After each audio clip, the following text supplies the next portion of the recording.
This is a highly requested video. One of the top questions I get asked the most, especially for people who are visiting Switzerland for the first time, is what's the weather like in Switzerland? Exactly how cold would it be in winter?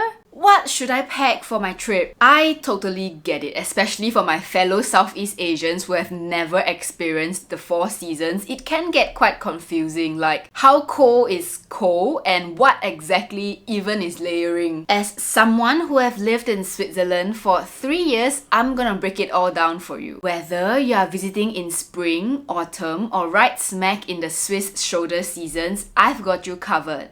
Literally. Without further ado, let's get into it.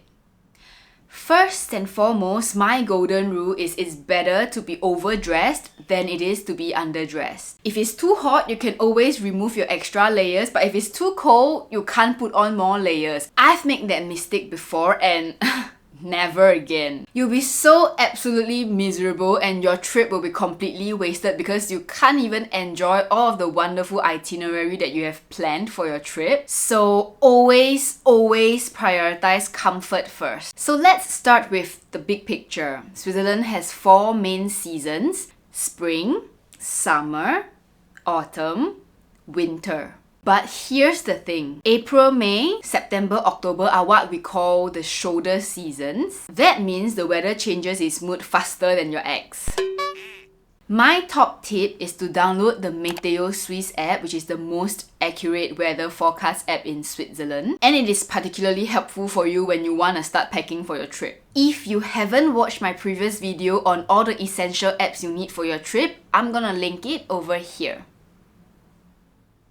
And now, let's get packing for summer. Here's what I would pack for a summer vacation in Switzerland. The weather in Switzerland during summer ranges around 20 to 28 degrees. During the heat wave, it can even go beyond 30 degrees, so it's important to pack light. 1 pants, a pair of blue jeans, 2 shorts or skirts. I find them both comfortable, so they are perfect for walking in the cities or even throw over your swimsuit. 3 shirts or tops. I recommend short sleeves tops as it can get pretty warm. 1 dress. I love dresses. I feel that it's versatile enough for casual days, but also suitable for days where you want to look a bit more put together for a fancy dinner or something.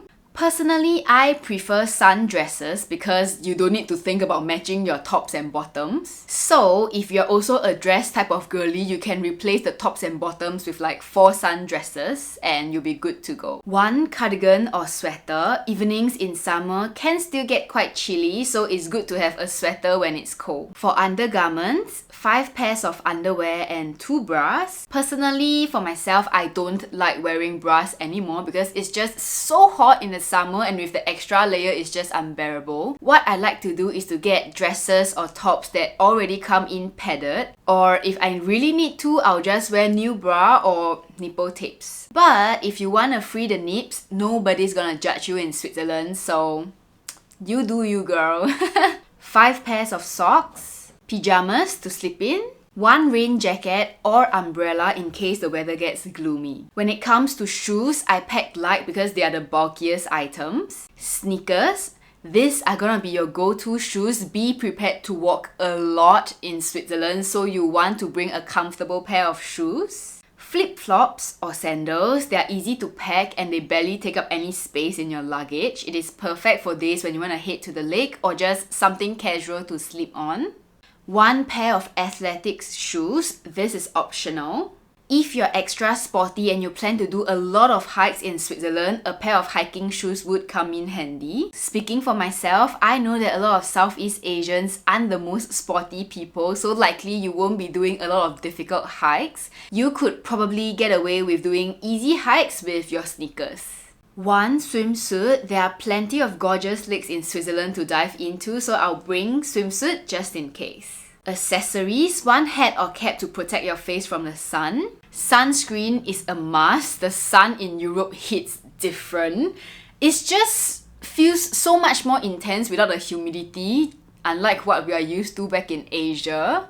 And what I like to do is I'll just bring around a small little sunscreen bottle in my purse and reapply it every few hours. Sunglasses. Don't forget your sunglasses. The glare from the sun, especially near the lakes or in the mountains, can be pretty intense. One reusable water bottle. There are a lot of fountains where you can refill with cold, fresh water. It is definitely an essential. One small backpack or purse to carry all of your daily items. One of the main reasons people come to Switzerland is to experience the Swiss Alps. And since they are high altitude mountains, they remain cold up there even in summer. For example, Jungfraujoch stays near freezing temperatures all year round, and you can ski all year at the Matterhorn Glacier Paradise. So if you're planning to visit the mountains in Switzerland even in summer, you'll definitely want to pack the winter stuffs, which we will be getting into in the later part of this video.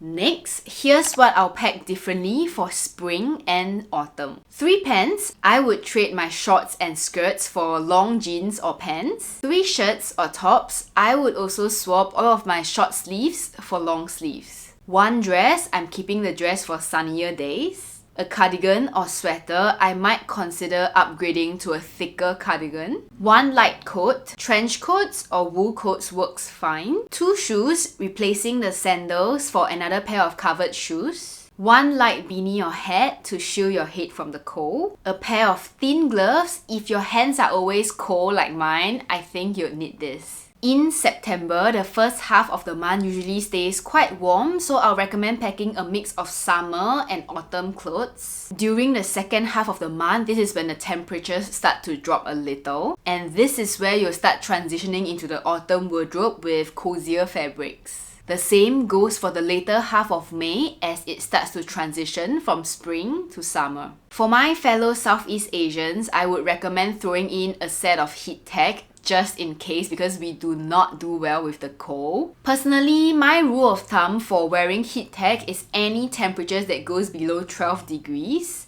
along with jeans and long sleeves tops.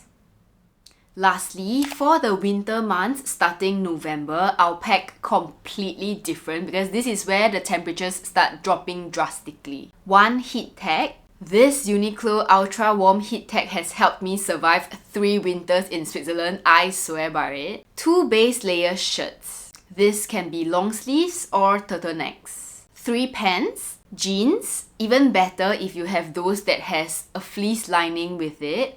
They keep you so warm in the winter, I love it. 4 sweaters. Consider bringing chunkier knits and at least 1 fleece pullover as an extra layer when it gets really cold. Wear the bulkiest sweater on your travel days to save space in your luggage. Wool undergarments. These are absolute game changer. They really provide an extra layer of warmth beneath your thermal layer. 4 pairs of socks. Thicker wool extra fluffy socks that will keep you warm. 1 winter coat. Highly recommended to invest in a good quality down jacket that can last you throughout winter. 1 windbreaker, optional, but this is for those who are really scared of the cold. It is 1 extra layer to consider. 2 pairs of shoes. Choose high-cut sneakers or boots, and better yet those with fleece lining on the inside. 1 warm hat or beanie. This is so important to protect your ears and head from the cold. I did not know how important this was until I had a splitting headache of walking 10 minutes in the winter cold. 1 mittens. Thick gloves. Mittens generally provide more warmth than finger gloves. But gloves tend to have the advantage of being able to use your phone with the touchscreen fingertips, so you don't have to remove your gloves when using a phone. 1 scarf.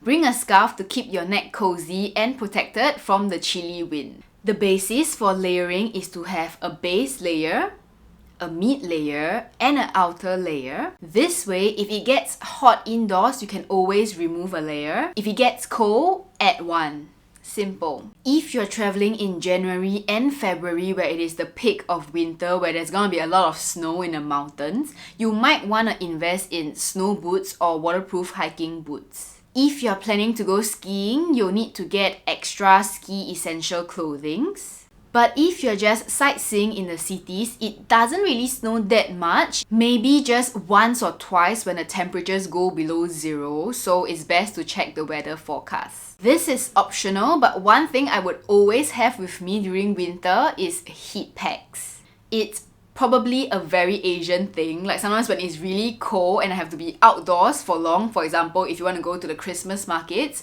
and my hands get cold really easily, I would slot in one heat pack into my gloves and it will keep it warm and cozy.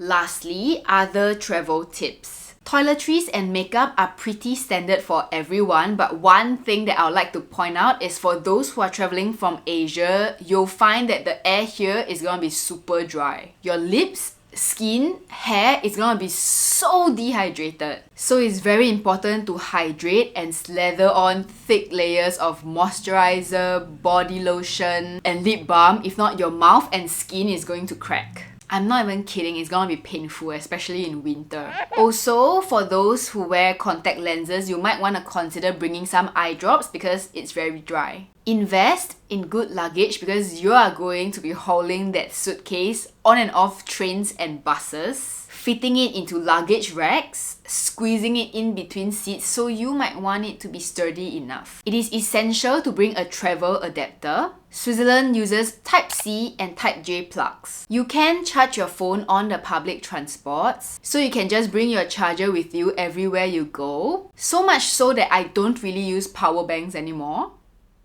So, there you have it, how to pack smart for Switzerland, especially if you have never dealt with 4 seasons before. I hope this video takes away some of your stress so you can focus on what really matters, which is planning your itinerary. If you want to know more Swiss travel tips like traveling on a budget, free things you can get on your birthday, Swiss souvenirs you must get on your trip, etc., I've made a series of videos all in this travel guide playlist that I'll link for you over here. I hope you found this video helpful. Don't forget to like and subscribe for more. And feel free to drop your packing questions down in the comments section. I wish you a pleasant holiday in Switzerland and I'll see you in my next video. Bye!